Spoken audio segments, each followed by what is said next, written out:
आइला talks channel पर आप सभी लोगों का एक बार फिर से स्वागत है।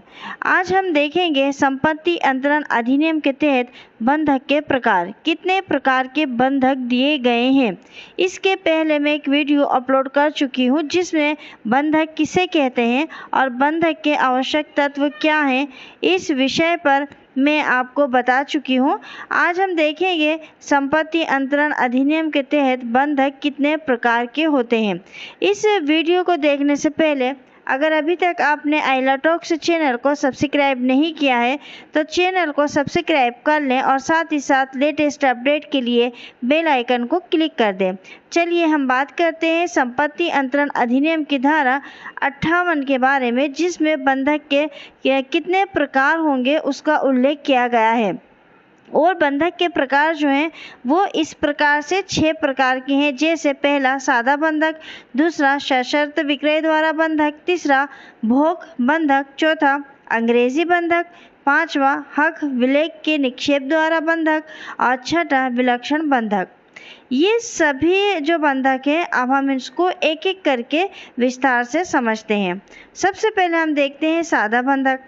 संपत्ति अंतरण अधिनियम की धारा 50 ख के अनुसार सादा बंधक वह बंधक होता है जहां बंधककर्ता बंधक यानी कि गिरवी की गई संपत्ति का कब्जा प्रदान किए बिना बंधक धन चुकाने के लिए स्वयं अपने आप को बाध्य करता है और अभिव्यक्त रूप से या प्रत्यक्ष रूप से ये करार करता है कि वह अपनी सुविधा के अनुसार भुगतान करने में असफल रहने की दशा में बंधक की गई संपत्ति का विक्रय कराने का और विक्रय की आय को जहां तक वह आवश्यक बंधक धन के भुगतान में उपयोग करने का अधिकार होगा, और ऐसे लेन देन को सादा बंधक कहा जाता है और ऐसे बंधकदार को सादा बंधकदार कहते हैं। यानी सीधा सा है, सादा बंधक एक ऐसा बंधक होता है जिसमें बंधक तो संपत्ति को किया जाता है लेकिन उसका कब्जा प्रदान नहीं किया जाता है।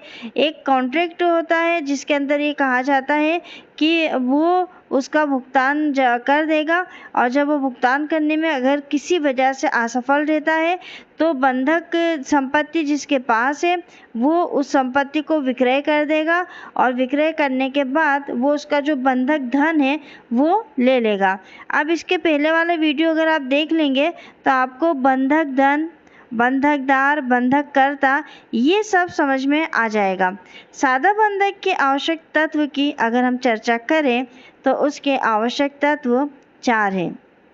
पहला, सादे बंधक में बंधक की गई संपत्ति पर कब्जा बंधककर्ता को नहीं दिया जाता बल्कि संपत्ति पर बंधकदार का ही कब्जा बना रहता है। दूसरा, सादे बंधक में बंधक धन को वापस लेने की निजी जिम्मेदारी होती है। जिम्मेदार चाहे स्पष्ट हो या विवक्षित हो, यानी जिस व्यक्ति ने बंधक के तौर पर धन लिया है, बंधक धन लिया है, वही उसको वापस करेगा, ये उसकी अपनी जिम्मेदारी होती है। अब विवक्षित या फिर स्पष्ट यानी कि लिखा पढ़ी करके हुई हो या ऐसे ही हुई हो।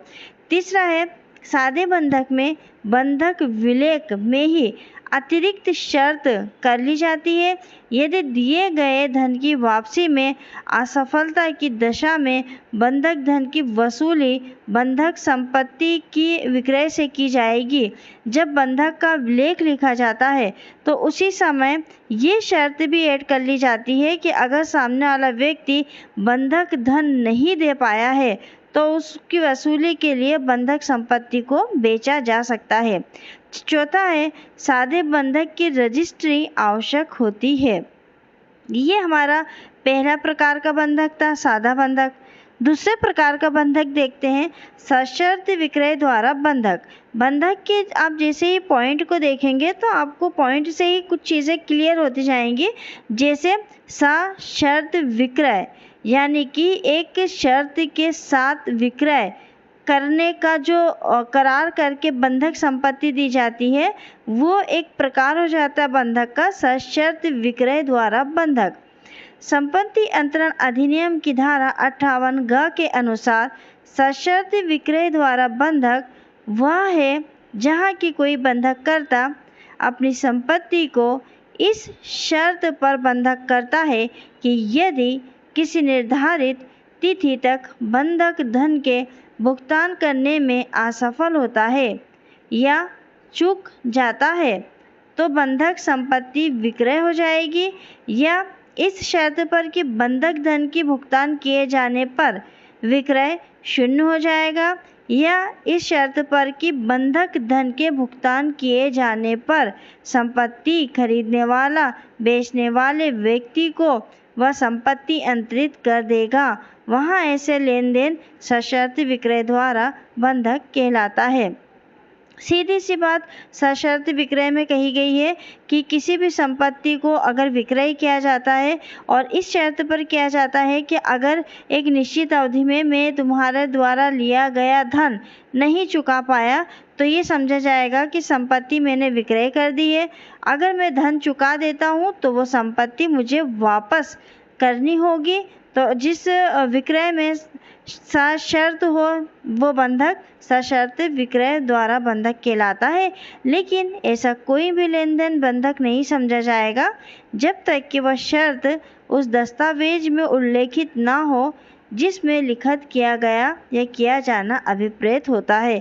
यानी जो विक्रय पत्र लिखा जा रहा है, यह जो बंधक पत्र लिखा जा रहा है, उसके अंदर ये शर्त जो है वो सम्मिलित होगी, तभी यह बंधक सशर्त विक्रय द्वारा बंधक कहलाएगा। सशर्त विक्रय द्वारा बंधक के आवश्यक तत्व क्या हैं उनको देख लेते हैं। अब जब आप आवश्यक तत्व को देख लेंगे तो बंधक आपको और अच्छे से समझ में आ जाएगा। पहला है धारा 58 गा का उपबंध। ये स्पष्ट बताता है कि यदि उल्लेख दस्तावेज में पुनः विक्रय की शर्त को सम्मिलित नहीं किया जाता है जो कि विक्रय को प्रभावित या अभिप्रेत कर सकती है, ऐसे लेन देन को बंधक नहीं समझा जा सकता है। यानी जो विक्रय की शर्त है या पुनः विक्रय की शर्त है वो दस्तावेज में उसका उल्लेख होगा तो ही यह सशर्त विक्रय द्वारा बंधक कहलाएगा। इससे संबंधित एक प्रमुख वाद था चुन झा बनाम शेख इबादत अली।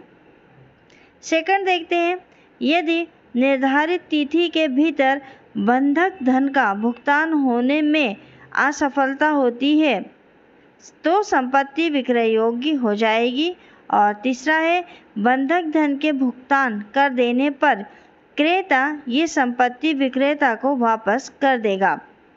चौथा है, बंधक पत्र में तिथि या अवधि का निश्चित होना अनिवार्य है। और पांचवा है, ऐसे बंधकों में बंधक दाता बंधक नामे के स्थान पर मतलब क्या कहा गया है पांचवे में कि ऐसे बंधकों में बंधक नामा जो बंधक पत्र लिखाया जा रहा है के स्थान पर बेनाम भी किया जा सकता है। अब तीसरा इसका प्रकार देख लेते हैं, भोग बंधक। जैसा कि नाम से ही लग रहा है कि किसी वस्तु का आप भोग कर सकते हो, यानी इस्तेमाल कर सकते हो, उसका उपयोग कर सकते हो। संपत्ति अंतरण अधिनियम धारा 58 घ के अनुसार भोग बंधक जहाँ की बंधककर्ता बंधक संपत्ति का कब्जा बंधकदार को प्रदान कर देता है। अब यहाँ संपत्ति का कब्जा जो है वो बंधकदार को दे दिया गया है, या तो अभिव्यक्त रूप से या विवक्षित रूप से। संपत्ति का कब्जा जो है वो प्रदान करने के लिए अपने को बाध्य कर लेता है, उसे अधिकृत करता है कि बंधक धन के भुगतान किए जाने तक वह ऐसा कब्जा धारण करे और संपत्ति से उत्पन्न होने वाला लगान या कोई भी लाभ या ऐसे लगान और लाभों के भाग को प्राप्त करे और उन्हें ब्याज के बदले में या बंधक धन के भुगतान में या तो भागता ब्याज के बदले या भागता बंधक के भुगतान में उपयोग कर ले। यहाँ ऐसा लेन देन भोग बंधक और बंधकदार भोग बंधकदार कहलाता है। अगर बहुत ही छोटे से शब्दों में समझे तो भोग बंधक में संपत्ति का उपभोग करने के लिए दे दिया जाता है और ये कहा जाता है कि संपत्ति से अगर किसी भी प्रकार से कोई लगान या किसी भी रूप में कोई इनकम हो रही है तो उस इनकम को वो या तो ब्याज में या फिर बंधक धन में उसको जोड़ देगा। भोग बंधक के अगर आवश्यक तत्वों पर चर्चा करें तो उसके आवश्यक तत्व हैं, बंधककर्ता द्वारा बंधकदार को कब्जा प्रदान कर दिया जाता है या फिर बंधककर्ता कब्जा देने के लिए सहमत हो जाता है। दूसरा है, बंधकदार बंधक संपत्ति पर कब्जा नहीं प्राप्त करता बल्कि बंधककर्ता की तरफ से कब्जा धारण करता है। तीसरा पॉइंट है, बंधककर्ता ऐसा कब्जा तब तक के लिए देता है जब तक कि बंधकदार बंधक संपत्ति से बंधक धन तथा ब्याज वसूल नहीं कर लेता। अब बंधक धन में क्या चीज़ें होती हैं, एक तो मूलधन और प्लस ब्याज। तो कब्जा कब तक रहेगा, जब तक कि वो मूलधन और ब्याज दोनों नहीं चुका देता या जब तक बंधक धन का भुगतान नहीं हो जाता। 4 पॉइंट क्या है इसका, बंधककर्ता न्यायालय की अनुमति के बिना बंधक संपत्ति को ना तो बेच सकता है और ना ही बेचने के लिए वाद दायर कर सकता है। अब हम देखते हैं चौथा प्रकार, अंग्रेजी बंधक। संपत्ति अंतरण अधिनियम की धारा 58 के अनुसार अंग्रेजी बंधक वह बंधक होता है जहाँ की बंधककर्ता बंधक धन को एक नियत तिथि को चुकाने के लिए अपने आप को बाध्य करता है और बंधक संपत्ति को बंधकदार को पूर्ण रूप से अंतरित करता है। अब अंग्रेजी बंधक कौन सा बंधक हो गया, जहाँ पर एक निश्चित अवधि तय कर दी कि इस निश्चित अवधि में वो आपको सामान दे देगा। जैसे राम ने श्याम का एक मकान जो है बंधक के रूप में रखा और राम ने क्या लिख के दिया कि आप 1 जनवरी 2025 को बंधक की गई संपत्ति को दे देंगे। तो यहाँ पर एक निश्चित अवधि दे दी। अब निश्चित अवधि दे दी तो ये वाला बंधक कहलाएगा अंग्रेजी बंधक। परंतु ये वह करार करता है कि करार के अनुसार बंधक धन के भुगतान पर बंधकदार उसे बंधककर्ता के प्रति अंतरित कर देगा। वहाँ ऐसे लेन देन को अंग्रेजी बंधक कहा जाता है। अंग्रेजी बंधक के आवश्यक तत्व देख लेते हैं। बंधककर्ता को एक नियत तिथि के भीतर बंधक धन के भुगतान के लिए स्वयं को बाध्य कर लेना चाहिए, यानी कि निश्चित अवधि निश्चित हो जाएगी कि इस अवधि पे उसको उसका धन लौटाना है। और दूसरा, बंधक संपत्ति को पूर्ण रूप से बंधकदार के नाम अंतरित कर देना चाहिए। तीसरा, पूर्ण रूप से अंतरित इस शर्त के अनुसार किया जाना चाहिए, जो अंतरण किया जा रहा संपत्ति का वो इस शर्त के अनुसार किया जाना चाहिए कि नियत तिथि जो तिथि तय की गई है उसको बंधक धन के भुगतान हो जाने पर बंधकदार उस संपत्ति को बंधककर्ता के पास वापस कर देगा। अब हम 5वां बंधक देखते हैं, हक विलेखों के जमा द्वारा बंधक। यहाँ पर भी नाम से ही लग रहा है कि जो हक विलेख है आप उसको जमा करके और बदले में पैसा ले सकते हो, यानी कि हक विलेखों को जमा करके आप बंधक जो है वो कर रहे हो। संपत्ति अंतरण अधिनियम की धारा 58 के अनुसार हक विलेखों के जमा द्वारा बंधक जहां कोई व्यक्ति कोलकाता, चेन्नई, मद्रास और मुंबई इन नगरों में से किसी नगर में रहता है जिसे संयुक्त राज्य सरकार शासकीय राज्यपत्र में अधिसूचना द्वारा इस हेतु उल्लेखित करे, यानी ये राज्य तो है ही सही, पर अगर राज्य सरकार चाहे तो शासकीय राज्यपत्र में इस हेतु उल्लेख भी करके एक अधिसूचना भी जारी कर सकती है कि किसी लेनदार को या उसके प्रतिनिधि को अचल संपत्ति के हक के दस्तावेजों को उस संपत्ति पर प्रतिभूति बनाने के इरादे से प्रदान करता है। वहाँ ऐसे लेन देन को हक विलेखों के जमा द्वारा बंधक कहा जाता है। यानी यहाँ कोई संपत्ति नहीं दी जा रही है, बल्कि संपत्ति के हक से संबंधित दस्तावेजों को दिया जा रहा है। तो ऐसे दस्तावेज कहाँ पर है, जहाँ पर जैसे कि कोलकाता, चेन्नई, मद्रास, मुंबई और जहाँ पर भी राज्य सरकार अधिसूचना द्वारा जारी करके ये कहे। मैक्सिमम इस तरह का जो बंधक होते हैं व्यापारी वर्गों के बीच में होते हैं। अब इसके आवश्यक तत्वों को देख लेते हैं। पहला, इस बंधक की सुविधा केवल कोलकाता, मद्रास, चेन्नई और मुंबई नगरों में ही संभव है। यानी इस प्रकार का जो बंधक है, हक विलेखों के द्वारा बंधक, ये केवल इन जगहों पर ही है। दूसरा, इस बंधक में ना ही संपत्ति का कब्जा दिया जाता है और ना ही किसी हित को गिरवी रखा जाता है। और तीसरा है, सामान्यतः ऐसे बंधक में कोई लिखा पढ़ी आवश्यक नहीं होती है। चौथा, ऐसे बंधक में बंधकदार में पूर्ण हित निहित हो जाने पर भी बंधकदार स्वामी नहीं हो पाता है। पांचवा, जब तक संपत्ति का प्रकार जमानत के रूप में ही होगा तब तक अंतरित ही बंधकदार होगा। छठा, इस प्रकार का बंधक तभी किया जाता है जब व्यापारी समुदाय पर किसी कर्ज या अन्य दायित्व के भुगतान का भार होता है। और सातवां, बंधक किसी भी प्रकार के रूप में किए गए कर्ज में संभव होगा, चाहे कर्ज लिया जा रहा हो या लिया जा चुका हो या एडवांस कर्जा लिया गया हो या हिसाब में सामान्य पूर्ण के लिए कर्जा लिया जा रहा हो।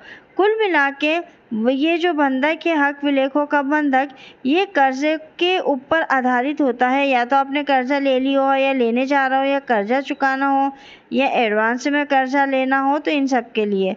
और इसका 8वां पार्ट है, हक विलेखों के जमा द्वारा बंधक में जहाँ विलेख स्टाम्पित एवं रजिस्ट्रीकृत नहीं हो वह अविधिमान्य एवं अपरिवर्तनीय होगा। यानी कि हक विलेख पर इसका स्टाम्पित रजिस्ट्रीकृत होना अनिवार्य होता है। और छठा, सबसे आखिरी जो बंधक है वो है विलक्षण बंधक। संपत्ति अंतरण अधिनियम की धारा 58 के अनुसार विलक्षण बंधक वो बंधक होता है जो ना तो सादा बंधक है, न सशर्त विक्रय द्वारा बंधक है, न भोग बंधक है, न अंग्रेजी बंधक है और न ही हक विलेख बंधक है। ये बंधक, अगर इन सब बंधकों में से कोई बंधक नहीं है तो फिर वो कौन सा बंधक कहलाएगा? विलक्षण बंधक। विलक्षण बंधक के अगर आवश्यक तत्व की हम बात करें तो 2 हैं। पहला, वे सभी बंधक जो संपत्ति अंतरण अधिनियम की धारा 58 का के अनुसार परिभाषा के अंतर्गत तो आते हैं, लेकिन उपरोक्त इन 5 बंधकों में से किसी एक में खरे उतरते हों। या दूसरा, ऐसा बंधक जिसमें 2 या अधिक बंधकों के आवश्यक तत्व मौजूद हों। जैसे एक बंधक है जिसके अंदर ये किसी संपत्ति का कब्जा नहीं सौंपा गया है, लेकिन उसमें बंधक किया गया है। जैसे सादा बंधक जिसमें धन चुकाने के लिए तो बात कही गई है लेकिन कब्जा नहीं सौंपा जाता है। लेकिन अगर इस सादे बंधक में एक शर्त लगा दी जाए कि इस निश्चित अवधि में वो उस कर्जे को चुका देगा और बंधक संपत्ति को ले लेगा, तो निश्चित अवधि कहाँ दी है? अंग्रेजी बंधक में। अब यहाँ 2 बंधक हो गए, सादा बंधक और अंग्रेजी बंधक। 2 बंधक मिलके अगर एक बंधक होता है तो फिर वो कहलाता है विलक्षण बंधक। क्योंकि विलक्षण बंधक जो है वो हमेशा नहीं होता है, बल्कि वो कभी कभी ही ऐसा बंधक के तौर पर इसका इस्तेमाल किया जाता है। तो मित्रों, आज की वीडियो में हमने 6 प्रकार के बंधकों को पढ़ा है और बहुत ही सरल भाषा में विस्तार पूर्वक पढ़ा है। आशा है चैनल को कि आपको ये वीडियो पसंद आया होगा, आपके लिए उपयोगी होगा। वीडियो अगर आपको पसंद आया, लाइक करिए, कमेंट्स करिए, अधिक से अधिक इसको शेयर करिए। मिलेंगे अगले वीडियो में एक नए विषय के साथ। तब तक के लिए शुक्रिया, धन्यवाद।